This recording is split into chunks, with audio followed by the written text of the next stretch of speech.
remember a couple of months ago we found a horrible, abused, trashed Vax sat in a skip? Well, this is that same Vax. Here is all of the parts that will form, actually almost all the parts, we're missing two because they haven't arrived yet. All of the parts that will form our nice vacuum. So let's have a look at the sort of parts that form one of these and then get it back together and see what it's like when it's fully assembled. Let's have a look.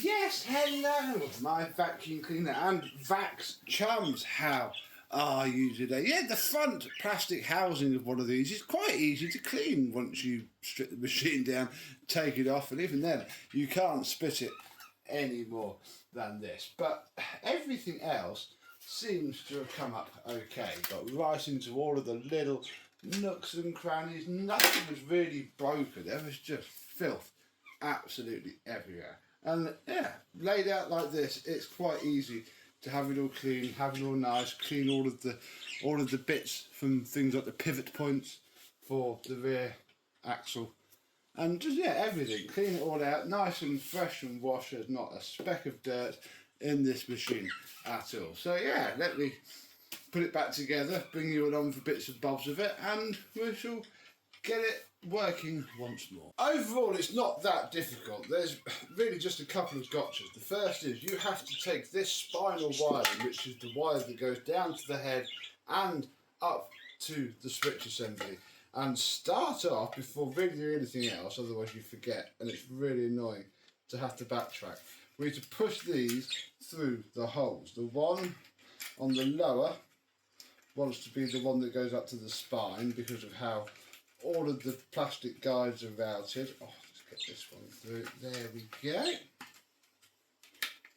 No, there we don't go. Pull that through. Come on. I mean, hard's the wrong word. It's not hard. It's just a little bit fiddly. Oh, I can feel the insulation bunching up down there. But eventually, we should have these two wires poking out. These two rubber bungs then sit on top of the wiring like so, and that will then push it down when everything else that we have to do next is in place. Right, I think now we need to put, see, this is where I need to check, maybe, yeah, no, I think it is that, because it goes all the way through there. This doesn't want to go on first, because then this bit won't go in. Yes, so this bit on next, do all of it screws up. With the 3 screws at the back, not that one done up, we can take the rest of this wire and poke it through this hole. This will then start it on its journey down towards the floor head, and you have to do that because then you can line everything else up. There we go, and that will slot in like that. Then we can do this one lower rear screw here, and then there's 2 more in the bottom of there. All of this bit now in place, we can keep pushing this little wiring loom through the machine. We're going to poke it out the side over the pivot, just like so, and then it should push down into its little housing, and that will poke right through like that. And then these bits sit here, and this is where, oh, I'm missing one of these. This is where these bits go, so screw those on in a minute. I'll do all that at once. Then, then we need to get the, I think it's this one, the correct block, and we need to poke the wire around where it needs to go, because that is what stops this from pulling, but there's nothing really to pull. It's ever so frustrating. It's actually a bit simpler than I thought. The wire just sort of floats in there, so the whole thing can pivot, and then comes back out, and we'll hope it's long enough afterwards. All we then have to do is just line up this notch with everything else, and it should just line up, and that will then push down on that cable a little bit and clamp it. And these form our wheel mounts that the back wheels screw into when we get that far. There are 2 of them. There's one on this side and there's one on this side, but nothing else going on. So all we should have to do is line up, there we go, line up our one-way fitting shape, put this in, then we can move on. We need to start building this floor head up now. So this bit goes in first, that just slots in there, and then there's 2 screws from the top. This next part is this horrible thing, the switch with its spring. And there was a little bit of damage to get it out, and I can't actually get the spring out, but you can get to the screws from within. So we're going to call that done. This wants to clip in there, and this fits in here very much one way, very fiddly to get out. You just want to remove the whole assembly like so. Very carefully put this back in, because this is what this pushes up against actually. Turn on and off the brush roll. So we need to hope that that's not too sticky. Wiring is in, and our PCB, our motor is in. We're actually, I think we are ready to put the top back on. And we have this here, because we have a poverty model with no headlights. We have a little blanking plate, like so. Not even a brush roll status LED. Oh, and this was quite fiddly in itself, I do remember. Ah, no, wait, it goes in from the top. That's the one. That goes in first. Then it just pushes down on here like so. So you could change the colour if you had a poverty spec one of these. Last check that everything's done.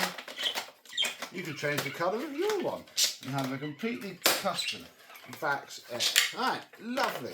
All that done, smash the bottom screws in, get on with the brush roll. Before long, we end up with something that's starting to look like a Vax Air. Right, we want this little seal here, because this little seal pushes into the bottom of there. This is our fan, well, one of our fan case seals. There is a second one that goes on the fan case itself.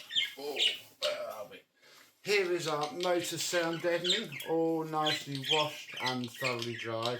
And then each of the terminals just clips into place, really, like so.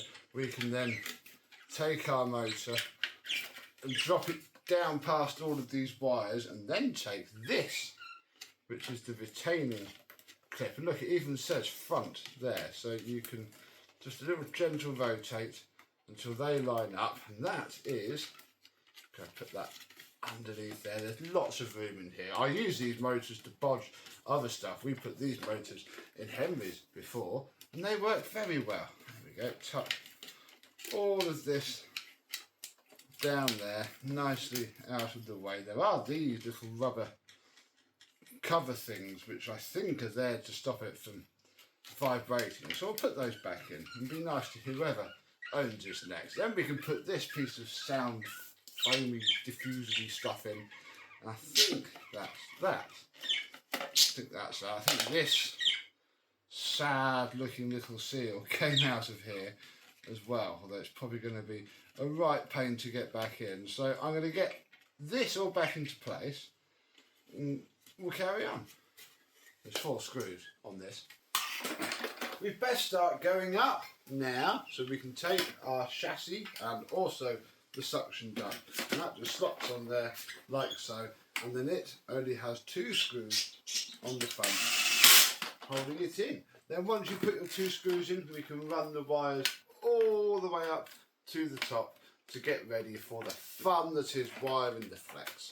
The mains cable comes in from the bottom, although that's far too much in there, and then, well, we need to do the switches. The neutrals just twist together, and there's a crimp, so we'll do that later. And there might have been a way to order to do this, I don't quite know, but I think I'm going to check, and then I'll come back when it's done, and then you'll have a good visual of how it should be.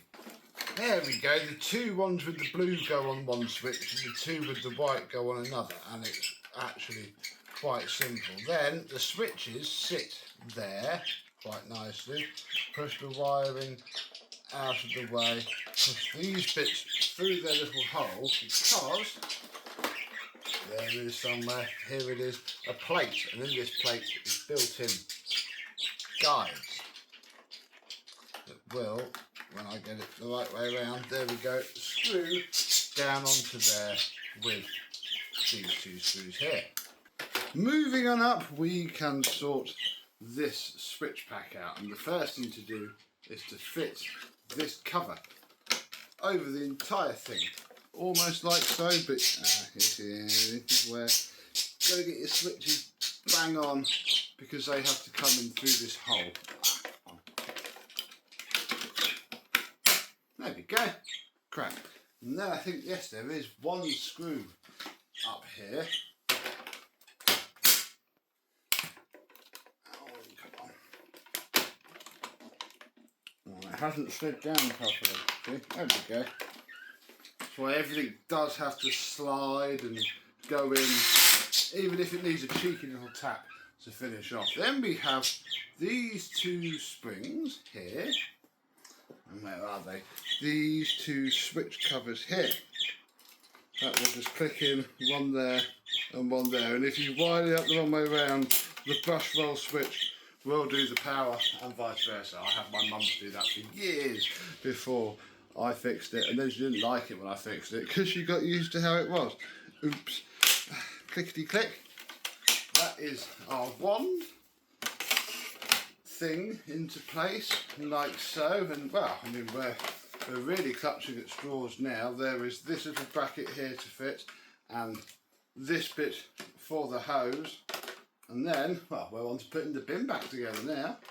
Now it's time to do all of the bin, and the first thing to do is to put this onto here, but you do have to do it the right way. There they are, two lines that have to meet. See that?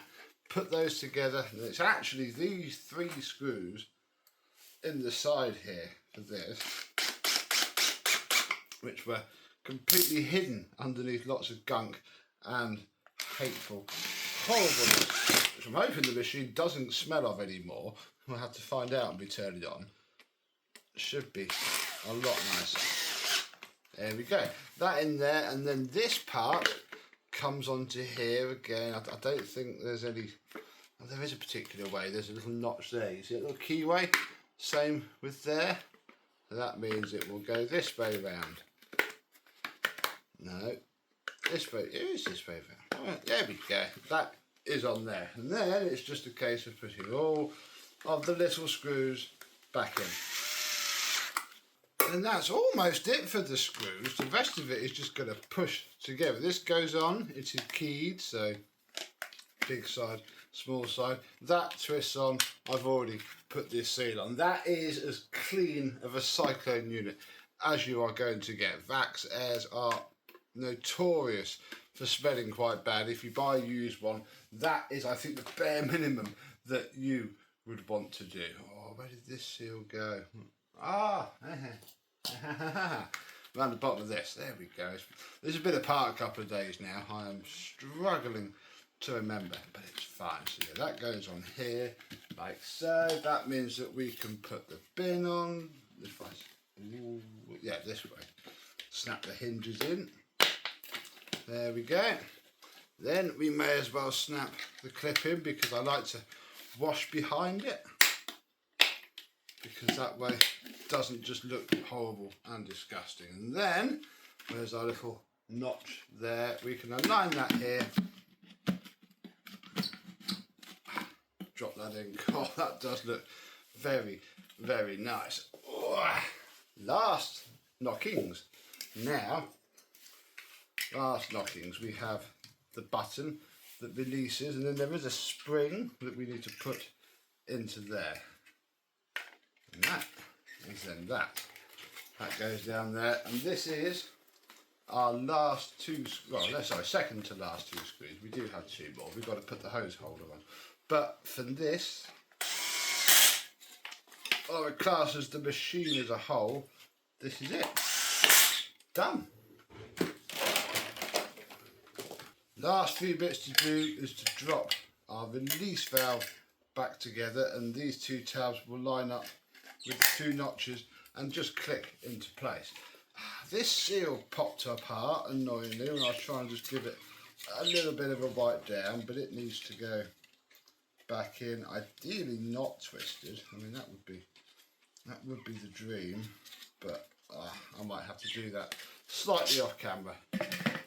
We're not finished yet, because if you've noticed there are no filters. Oh, then we can come over to the vacuum and fit.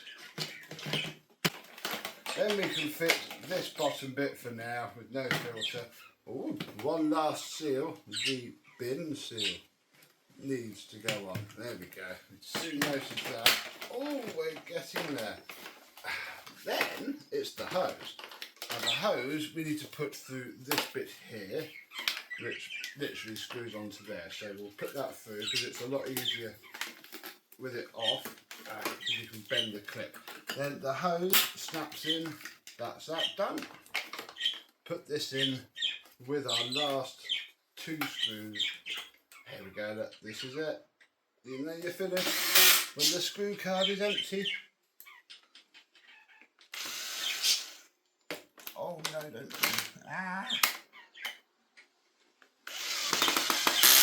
There we go. Put the hose on, turn it around, fit the one tool that we have, and our skip fine Vax is a bit less of a skip fine looking thing. Let's just check it works before we celebrate too much.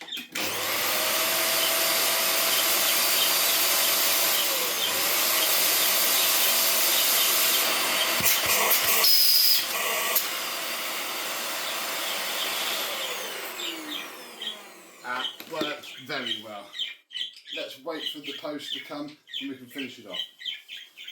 It's a couple of days later and we're ready to finish this sucker off. Inside of here should be, for the incredibly reasonable price of £6 something delivered, including like 24-hour postage, a brand new set of Type 90 filters. Because it's this one. This one's the problem. It wasn't even that dirty, but it stank. It absolutely stank, and you can't really wash them. You can rinse it out and, you know, tip it out, but it would never come clean. I don't like putting it through the washing machine. I think they clog themselves up. These, fine. The one that was in this one, so I don't actually have to hand, came up very well. So I'll put that in the stash, ready for when we have one of these that we just need to do a quick and dirty service on for somebody, and that'll be great. But this one, which I want to sell, can have brand new filters. That way I can look the advert that I write in the eye when I say it has brand new filters, fully refurbished, and hey, I won't be lying, will I? I mean, it's a great machine after I've done all that, but I would not be lying. Perfect. I mean, it sticks itself to the floor.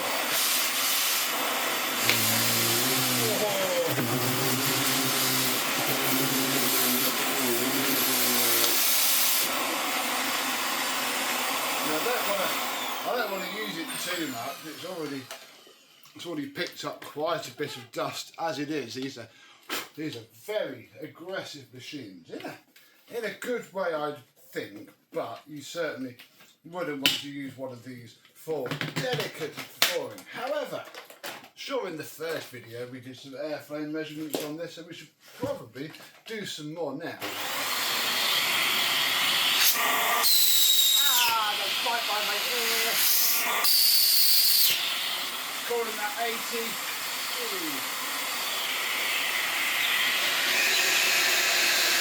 Ooh. There we go.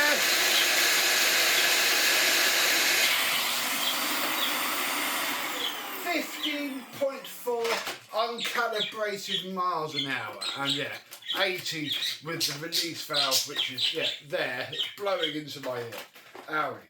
But hey, we have successfully saved what is quite a cheap and cheerful machine from certain death laying on the top of that skip. And for what? Because the previous owners, used it for the thing that it shouldn't be used for. It didn't like it, which is why you shouldn't use them for DIY. And yeah, here we are. We've cleaned it up, we've restored it. We should be able to make a little bit of honest money out of it. So, What do you think of the Vax Air lineup? This is, somebody commented that I've written the wrong thing on the wrong video the other week on a Vax. It's very difficult to keep track of them all. I have to take pictures of the ratings plate just because they are the same machine, the same motor, same-ish brush roll design. The twiddly bits will differ, the colour will differ, but it's the same base machine. Even over in America, TTI just nail their badge to them and sell them off. It doesn't make them bad if you just use them for their intended purpose. They will go on for a long time until the brush roll melts itself or the motor burns out, and you will have a great experience. But abuse them and they will destroy themselves. But we saved more plastic from landfill. So thank you very much for watching. I hope you have enjoyed. And I and some other knackered Vax will see you soon. Bye bye.